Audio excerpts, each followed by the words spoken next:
الحمد لله نحمده ونستعينه ونستغفره ونعوذ بالله من شرور أنفسنا من سيئات أعمالنا وأشهد أن لا إله إلا الله وحده لا شريك له وأشهد أن محمدا عبده ورسوله ثم أما بعد فإن أصدق الحديث كتاب الله تبارك وتعالى وخير هدى هدي محمد صلى الله عليه وسلم وشر الأمور محدثاتها وكل محدثة بدعة وكل بدعة ضلالة وكل ضلالة في النار وبعد. The last class, as we are taking from the book of Sheikh al-Imam Muhammad ibn Saleh al-Uthaymin, نبتة الصوم وأحكامه وأقسام الناس والمفترات وشرع أخرى. That is a brief look, penetration into the issue of fasting, along with his verdicts from the book and the Sunnah of the Messenger, the different types of people that will be involved concerning the rulings of fasting, and those things that break the fast and other benefits from the legislation. The Sheikh here began by saying, Sawm wa huwa ta'abbud lillah. Fasting, it is a action by which you are making ibadah to Allah. And we said there are a few things that people can gauge and use to determine whether something is ibadah or not. The first thing, if you're trying to do that action hoping that Allah would reward you, or hoping that you would gain Allah's love or His pleasure, or that you will become from those that will enter the paradise because of your deeds, then that means you deem that action to be ibadah, and that action is only constituted to be something that will gain you Allah's pleasure, something that will get you a reward from Allah, something that will make you beloved to Allah and nearer to Allah, and ultimately enter the Jannah, when Allah says that that thing will do that for His servants. So Allah has mentioned Sawm as being ibadah, being something that gains a person nearness to Allah, and that the fasting is something that you will be rewarded, and it is from the ways of Jannah. That's why the Shaykh said, huwa ta'abbud lillah. And we mentioned some examples, like Allah subhanahu wa ta'ala mentioned the famous verdict, or the famous ayat, I should say, verse in Surah Al-Baqarah, where He says, Ya ayyuhalladhina amanu kutiba alaykumus siyam. O you who believe, fasting has been ordained, prescribed, made an obligation upon you. Kama kutiba alladhina min qablikum la'allakum tattaqun. Just as those before you, it was ordained for them so that you can become the people of taqwa. You can become those who will obey Allah and refrain from the bad things. You will be from those who would do what's pleasing to Allah and avoid what's displeasing to Allah. So just that verse alone shows the constitution of ibadah. What makes ibadah?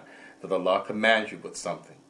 And if it's something Allah commands you with, then you know His pleasure is involved. He loves it. He's pleased with it. And you will get the reward if you do it. And it's from the things that will make you close to Him. And it's from the ways of the paradise. As Allah Tabarak wa Ta'ala's Prophet said, لا يدخل الجنة إلا المتقين. None will enter the paradise except those who are the muttaqeen, meaning those who obey Allah and they avoid the prohibited things, those that fear Allah, they have taqwa. The Shaykh also said, after mentioning Sawm wa ta'abbud lillah, he said, bitaraka muftariyat, or bitaraka muftirat, by leaving the things that break your fast. And we mentioned there are some things that are debatable between the scholars that are difference of opinion as to what breaks the fast, and then there are things that are no difference at all. They are clear verdicts. Some of them, for example, we said eating and drinking purposely in the daytime of Ramadan. No one disagrees that breaks the fast. Purposely having intercourse with mate in Ramadan, that breaks the fast. And we say purposely because there are narrations that the Prophet ﷺ mentioned. There are authentic narrations where people actually did it in Ramadan. And those people came and they said, I am destroyed, O Messenger of Allah. He said, what destroyed you? He said, I had relations with my wife in the daytime in Ramadan. So Prophet ﷺ told that person what he needed to do to get that sin off of him, and that person had to make that day up in fasting. But you do have, Barakallahu Fikum, for the one who doesn't know that Ramadan has come in. Ramadan has come in, for example. That person didn't see the moon. He didn't get a narration from anybody that they seen the moon. He didn't get a narration from any other city, state, or country that Ramadan is today as we stand. He himself believes that Ramadan by the calendar starts tomorrow. But people are fasting in his locale. That person desires to go to his wife in a sexual way, and he does. Then he finds out that somewhere after that it is Ramadan. That person is not like the person who knows that Ramadan came in, but he doesn't restrain. He follows his desires and has relations with his wife purposely. So, the point is there are many different ways of breaking the fast. Some of them purposely, some of them unintentionally, like the issue of the one who eats and drinks. What Salami said, whoever eats and drinks, وَمَنْ أَكَلَ أَوْ شَرَبَ مَاذًا مَنْ لَمْ يَدَعَ يعني قول الزور. The Prophet mentioned this. Whoever doesn't leave off talking nonsense in Ramadan, whoever doesn't leave off vain talk, whoever doesn't leave off profanity, whoever doesn't leave off saying something to falsehood, then the Prophet he said, فَإِنَّ اللَّهَ لَا حَاجَةً لِصَوْمِهِ. Then Allah has no need for his fast. What does this mean here? Does it mean that Allah is in need of your fast? No. It means that Allah won't accept your fast, because if you fast, it's for your own benefit. If you don't fast, it's against your own soul. So here the point is that those people that don't eat and drink, but they spoil their fast in other ways, such as talking nonsense, then we have clear evidence from the Prophet that Allah won't accept their fast. Because fasting is more than just refraining from eating and drinking. It's more than this refraining from intercourse with the wife in the daytime. It's refraining from backbiting, refraining from lying, refraining from foul speech, refraining from everything that is prohibited to the best of your knowledge and your ability. So the Shaykh, he mentioned the different things that will break the fast. He mentioned this statement as part of the text of the book, that is Sawm wa ta'abbudillah. It is an action. Fasting is a action of ibadah by which a person does, and the Shaykh, he mentioned وَهُوَ يعني تَعَبُّدِ اللَّهِ. It is to gain nearness to Allah. It is because Allah has commanded you. It is ibadah. So you have to follow the rules, therefore, in that fasting. From the rules of fasting, the Shaykh, he mentioned بِتَرَكَ مُفْتَرَاتٍ, by leaving the things that breaks the fast. Those things that are clearly things that break the fast by evidence, you have to leave them. He said, مِن طُلُوعِ الْفَجْرِ إِلَى غُرُوبِ الشَّمْسِ, from the time Fajr has come in until the time that the sun has went down. And then the Shaykh, he mentioned وَهُوَ أَحَدُ مَاذَا أَرْكَانِ الْإِسْلَامِ الْعَظِيمِ. It is one of the great pillars of Islam. He didn't say one of the pillars, he said one of the great pillars of Islam, because all of the pillars of Islam are great. Now, and then the Shaykh, he mentioned the hadith of the Prophet to prove that. Then the Shaykh, he went on to say that there are certain people concerning the fast, they're in this category, that category, and he mentioned some of the people, and we will continue from the part where we left off. The last part the Shaykh he mentioned, وَبَارَكَ اللَّهُ فِيكُمْ وَلَا يَجِبُ الصَّوْمُ عَلَى الْكَافِرِ وَلَا عَلَيْهِ قَضَاء إِذَا أَسْلَمَ. And the fasting is not upon the non-Muslim, the one who hasn't accepted that Allah is his Lord, and that he should obey Allah, and that he should worship Allah. And obviously speaking, Allah does not expect him to fast, because part of the rule of fasting, you have to believe firstly that Allah commanded you and that you will be rewarded. So if you don't believe in Allah, then how can you believe that Allah commanded you? If you don't believe in Allah, then how can you believe I will get a reward from Allah for doing this deed? If you don't believe in Allah, then how can you say I believe Allah commanded us with fasting? There's no way. So it's not upon the non-Muslim the fasting. And if he accepts Islam, then Allah Tabaraka wa Ta'ala said, and at that point he won't have to make up all of the times that he lived and Ramadan came and went, came and went, came and went, and he didn't fast. Whereas the Muslim, once you accept Islam willingly, once you accept that Allah Subhanahu wa Ta'ala is Rabbul Alameen, He's the Lord of everything. This is the meaning of Rabbul Alameen. He created everything, that it should be worshipped.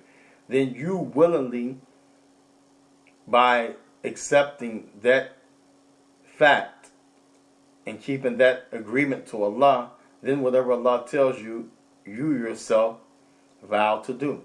This is by default when you become a Muslim. So Allah said if they accept Islam, then they don't have to make up the days or the previous Ramadans that they lived when they didn't fast because they were non-Muslim. As for the Muslim, then there are some issues concerning making up days and what you can do if you can't make up the days.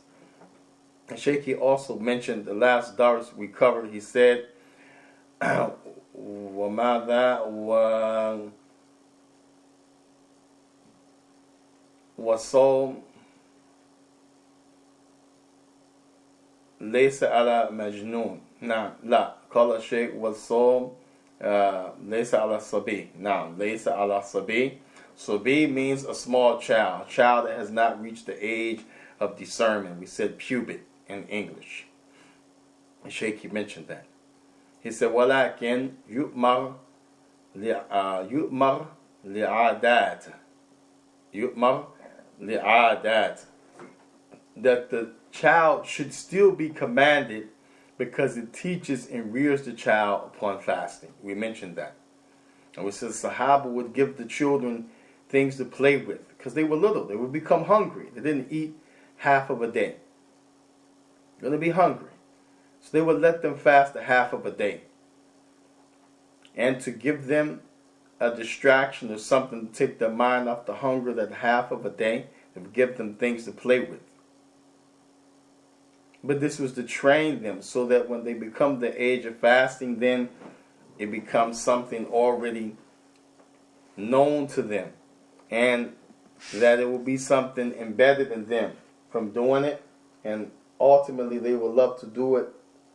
They won't fight against it, inshaAllah tabarak wa ta'ala. So this is where we pick up where we left off about the fasting is not upon the one who was a young child who has not reached the age of puberty. Rather, he should be commanded out of customary training and religious training. And we mentioned the signs of puberty that Shaykh Uthaymeen had mentioned in his larger work about the month of Ramadan.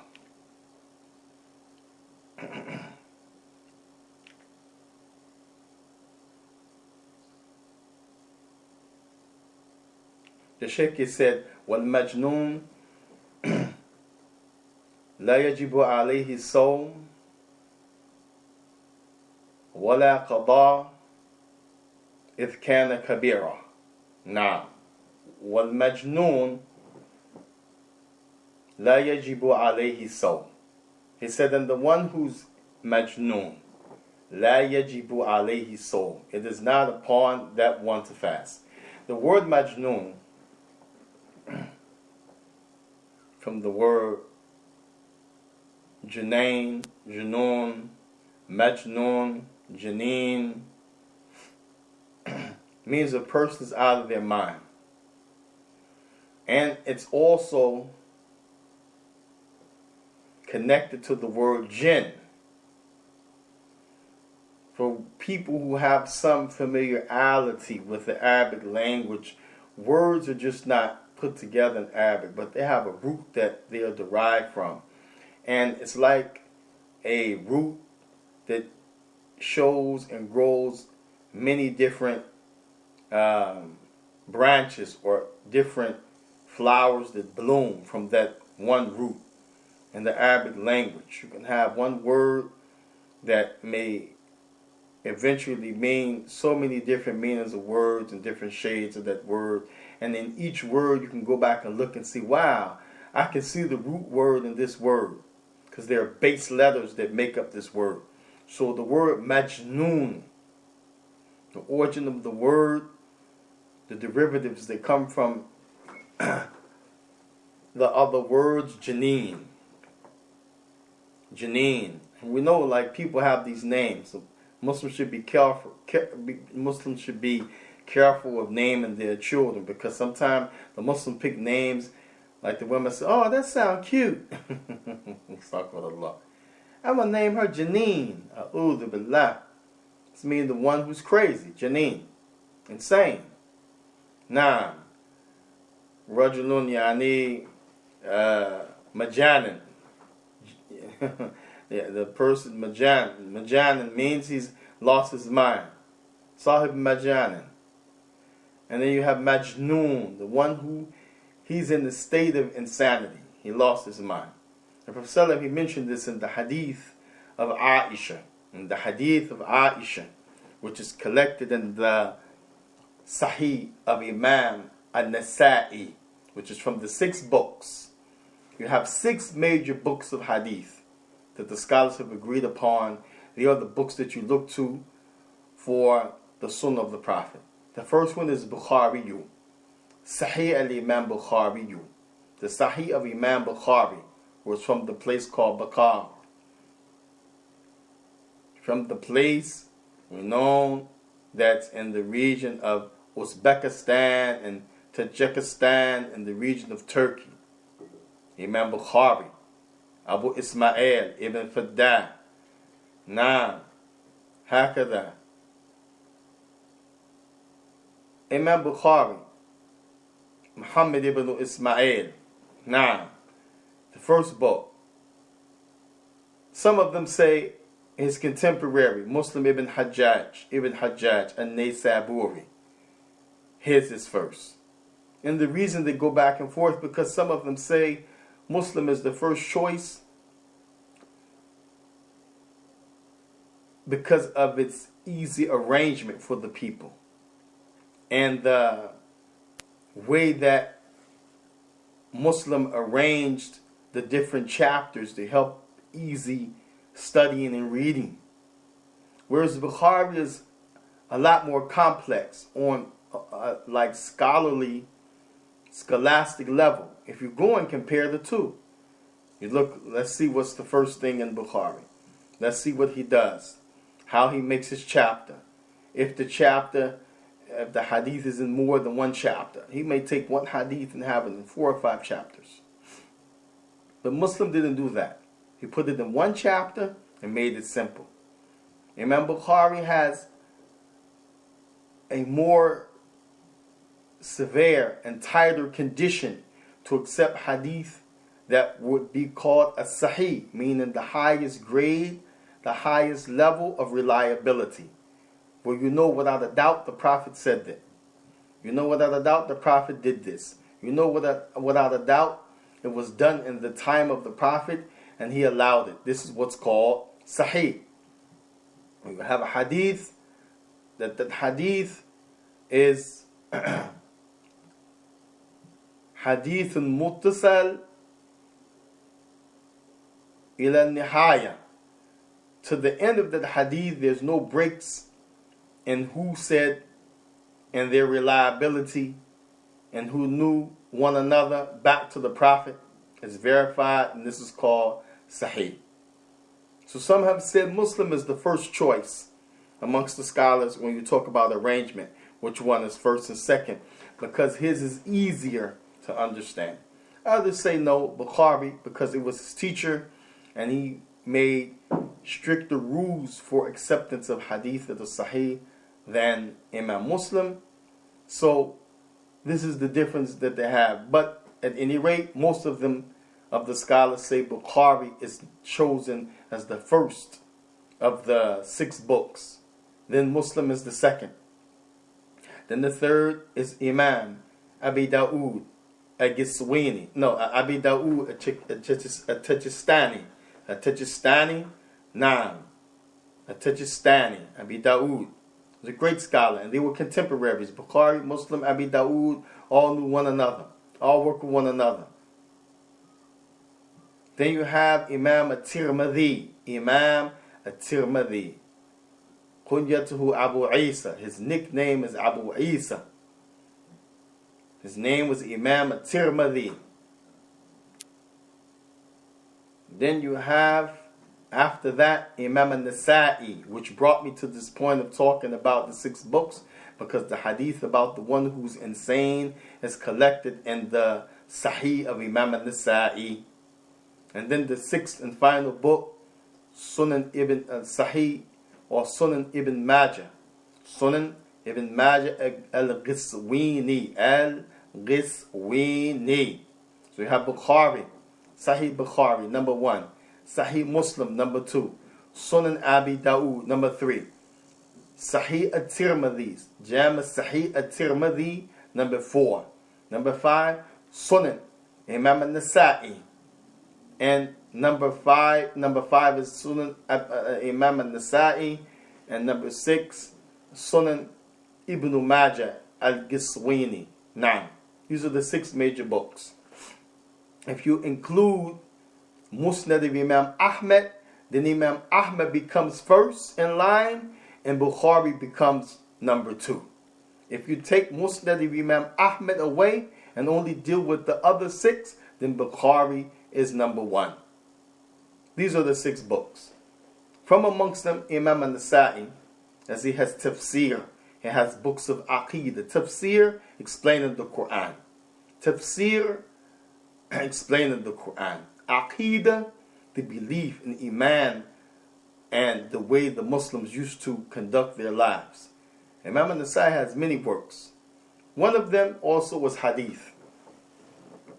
He has in this collection the hadith of Aisha radiyallahu ta'ala anha, where the Prophet sallallahu alaihi wasallam, he said, Rufi'a. And here you have Rafa'a, which means to raise, to lift. Here the Prophet said Rufi'a with the U sound. This Rufi'a means that Allah is the one who's commanding that thing to be raised. The Dhamma in the beginning, the U in the beginning of the word that would normally be Rafa'a, Rufi'a, here means Allah is doing the raising. Allah is commanding this to be lifted. So Rufi'a aqlamu an thalatha. Allah has commanded the pen to raise from the writing, to raise from the tablet of deeds. Do not write anything for these 3 individuals. The first one, al-majnoon, hatta ya'qilu. Hatta ya'qilu. Al-majnoon, the one who lost his mind until his sanity comes back. The one who's insane, who's crazy, until he's not crazy anymore. The one who is retarded until he's not retarded anymore. And we're talking about real retardation, where they don't have the ability to discern or determine right from wrong. Not the way we use the terms, he's retarded because he's funny or he plays. No, we're talking about real retardation. And may Allah save us from retardation and insanity. Ameen. The pen is lifted from 3. Al-majnoon hatta ya'qil. Hatta ya'qilu. Because some of these issues are temporarily. Sometimes a person is temporarily insane. Sometimes a person, Allah Azza wa Jal may write for him to come out of that. Sometimes the person is insane because of chemical reactions. Sometimes the person is insane because someone put something in his or her food. A'udhu billah. Sometimes the person is insane because the jinn is involved. Jinn possession, black magic, evil eye, etc. And we shouldn't jump to conclusions to make these kind of judgments when we see people struggling mentally or socially, that we think, okay, he's majnoon, it's because of a jinn. It's majnoon because of this, that, and the other. No. We're just clarifying the issue. That's for people that's their field to determine that. The point is, the point is, the Prophet said the pen will not write for three people. Al-majnoon hatta yaqil. The one who's insane, until that changes, he gains his intelligence, his intellect, his sanity. Wasabi hatta yuhtalam. And the one who's a small child, until he reaches the age of puberty, where he's a young adult. Islamically, he's responsible. He can determine, he knows right from wrong. And this doesn't mean he's 21, he's 18, like we have in our society here in the U.S.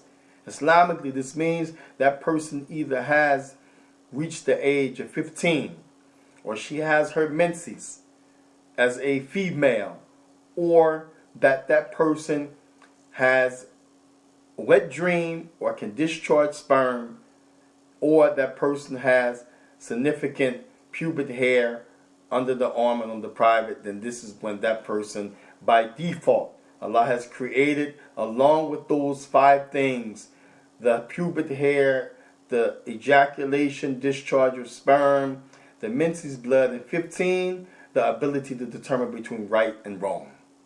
This is the meaning of the statement of the Prophet, as-sabi hatta mada yahtalam. The one who's sabi, meaning he hasn't reached that age yet. He hasn't reached that time in his life. And puberty varies from child to child, from individual to individual.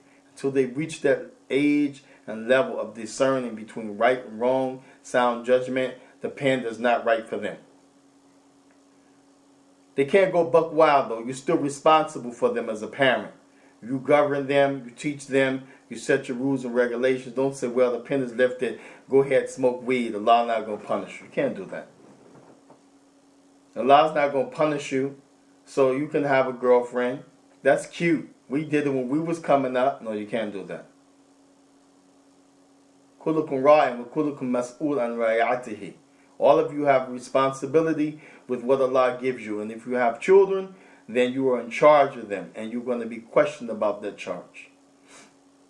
الصَّبِي حَتَّى يَحْتَلَمْ. The one who's sabi, a young child, until he reaches puberty. وَالنَّائِمُ حَتَّى يَسْتَيْقِظُوا. And the one who's sleeping until he awakes. Wallahi, when you sleep, you're not held accountable.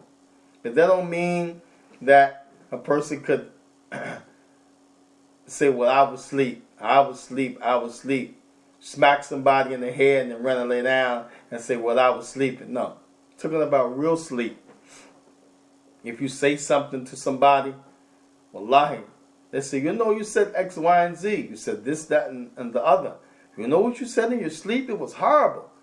He says, subhanallah, I'm sorry. But the pen is lifted.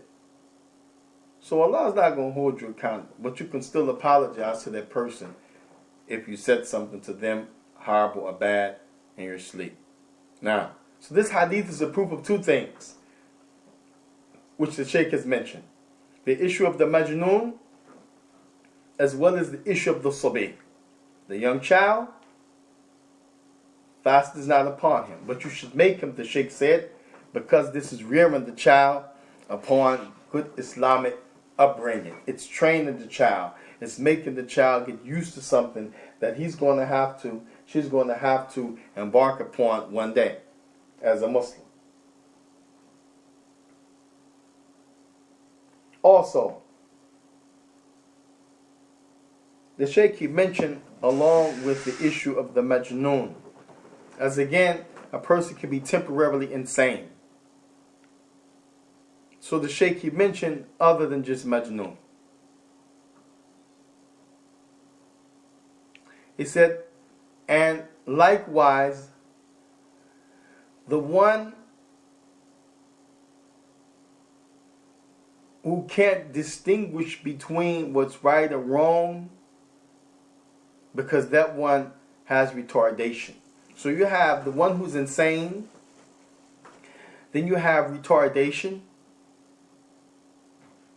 which are different. They may seem similar, but they're different. The one who's retarded can have his mind, can know what's going on, could try to express it to you, but maybe part of the issue with that person is that they're not coming along quick enough. Like we say, developmentally delayed. This is a type of retardation. So this person may be 20, but he or she has the ability of a 7 or 8 years old. Obviously, that person at 20 years old is not going to be able to fast if he's the type of 8-year-old that still plays with toys and doesn't know, he can't, hang out the window. He may fall to his death, and, he'll still play with matches, can set the house on fire, and like this. He doesn't know that he can't say, I'm a fast and go eat a hamburger. He said, I'm fasting, go drink some water, like children do. You say, you fasting? He said, yes. Then he run inside and get a glass of water and drink, then come back out. You say, you fasting? You say, yeah, I'm still fasting. I just drank some water, but I'm fasting. Obviously, he doesn't know. We can't discern between that broke your fast. You shouldn't have drank that. So this is what Sheikh is mentioning outside of being insane, where the person does not have his sanity. He doesn't know X, Y, and Z. Maybe he goes to the bathroom on himself. Maybe he can't do hygiene. But the retarded person can go to the bathroom. Doesn't use the bathroom on himself. He can put on his clothes. He can do some things. But he still has retardation. The Sheikh is mentioning them together. The fast is not upon that person. And the Sheikh he mentioned Kabir Mudhiri, La Tamyiz Lahu, like the one who has the Alzheimer's disease, or because he's getting old, he's becoming senile. That person, fasting is not upon him either. Fast is not upon him either.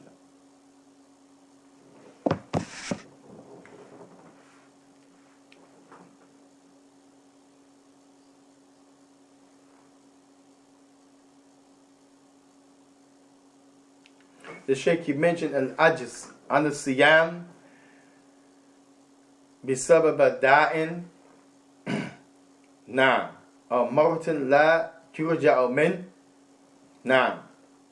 The one who he can't fast, this is the next category, because he has a sickness that he can't come back from, like you say, terminal illness.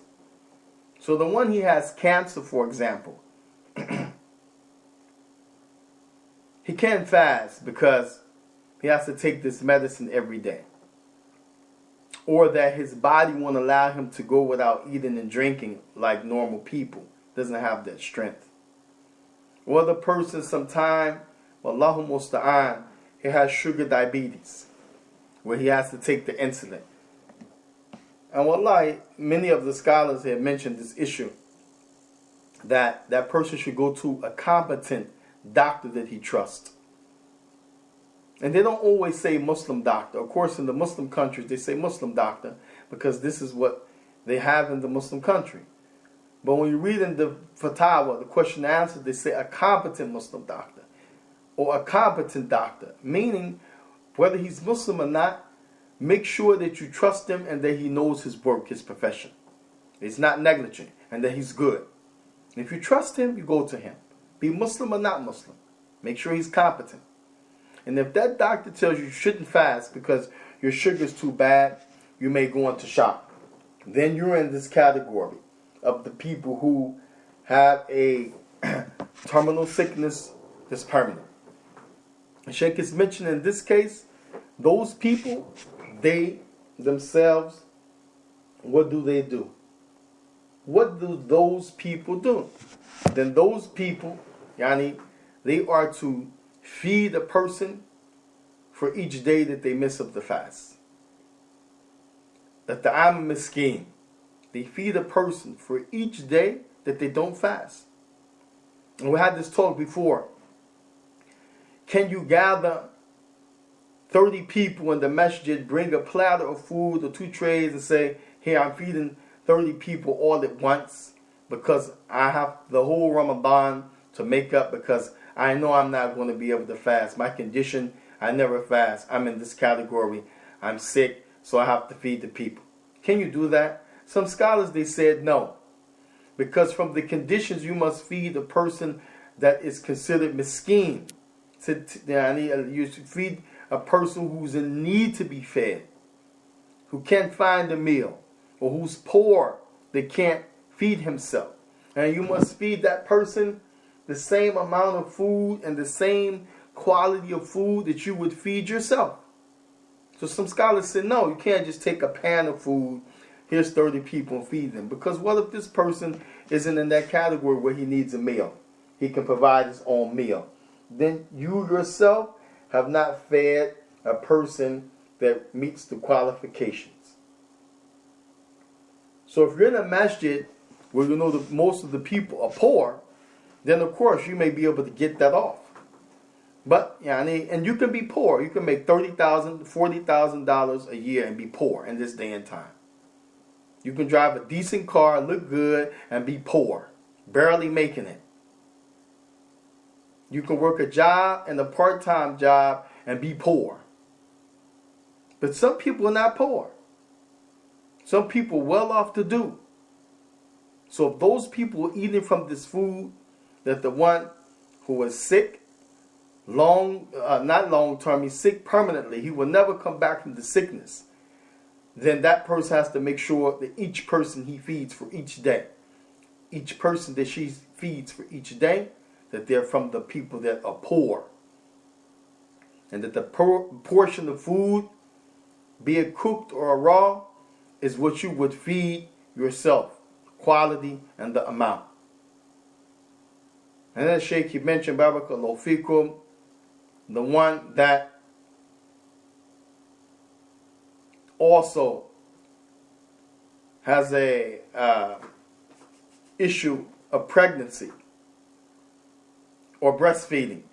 If the lady is feeding the baby from the breast, or she's pregnant, and she fears that there's going to be a harm for the baby if she fasts, because the baby's in her stomach, or she fears that the baby will be harmed because of the breast milk drying up, as women have to eat and drink a lot to keep the breast milk flowing, then she can break her fast. But she must make those days up at another time. She must make those days up at another time. She cannot feed the people. If she fears harm for the baby, from the baby that's in the stomach, or the baby that's alive drinking from the breast, then in that case she can break her fast, but she has to make those days up at another time. And then the one who has a sickness that he feels he will come back from that sickness. He's not sick forever. He's sick now, but he may be okay half of Ramadan. He may be sick all of this Ramadan, but okay the next Ramadan. Then for that person, and barakallahu fikum, he has to make up his days as well. He make up his days, does not feed the person. As for the lady who has, barakallahu fikum, to stop her fasting because of la dam al-hayd wal nifas, the bleeding from the menstrual cycle, or the after birth bleeding, then that lady, she can feed a person. She can feed a person, and it is also said, barakallahu fikum, that it's better for her to make up the days. But if she can't make the days up, because it's a difficulty for her. Maybe she's weak because she keeps getting pregnant back to back to back, and she's breastfeeding, and she's sickly because of the pregnancy back to back. She has toxemia, or she has this, or she has that. Even though she can physically make the days up, it seems, because she's sick and the days are running out before Ramadan comes again, then in that case she would feed somebody. But if that lady is healthy and strong, then she must make up her days before the next Ramadan approaches, even if it be in the month of Sha'ban, as is recorded by Aisha radiallahu ta'ala anha, that she would meet Ramadan on its way the next year and still be making up days in the month prior to Ramadan, which is Sha'ban.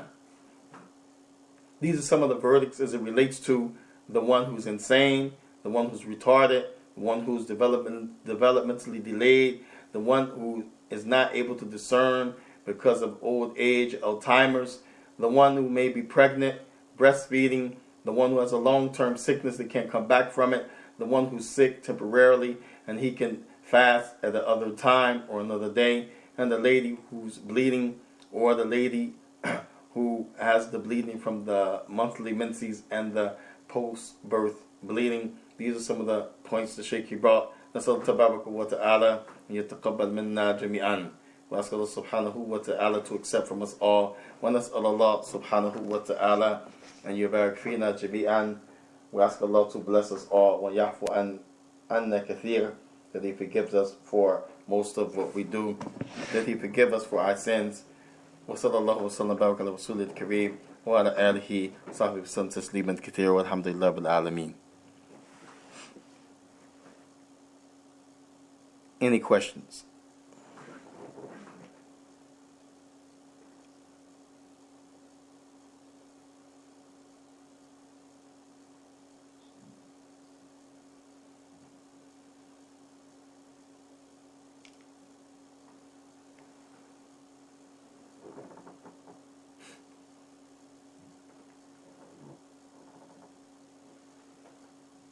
Taib, inshallah.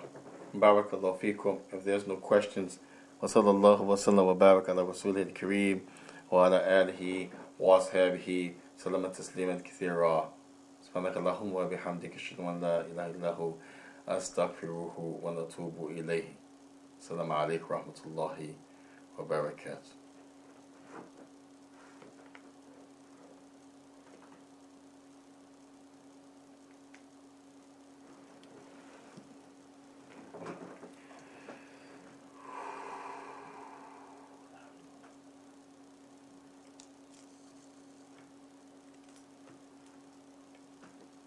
حمدا كثيرا طيبا مباركا فيه.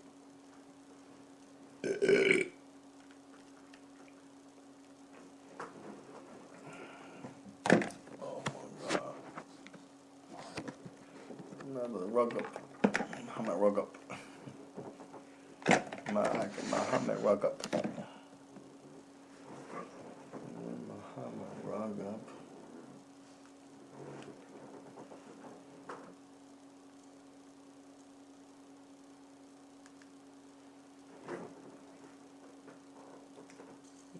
Muhammad rug up.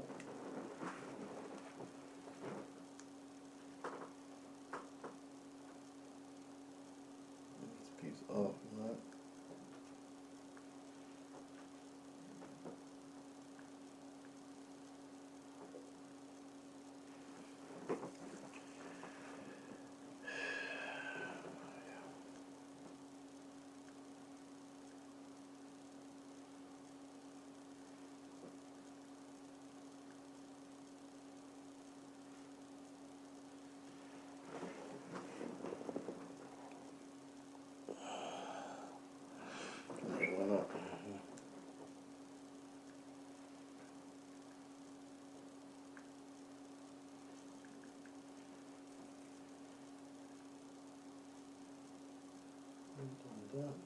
It's Qatar. You're going over there. Must not be loud. Oh, God. Some people need to just stop, man. Learn about all that. Just learn.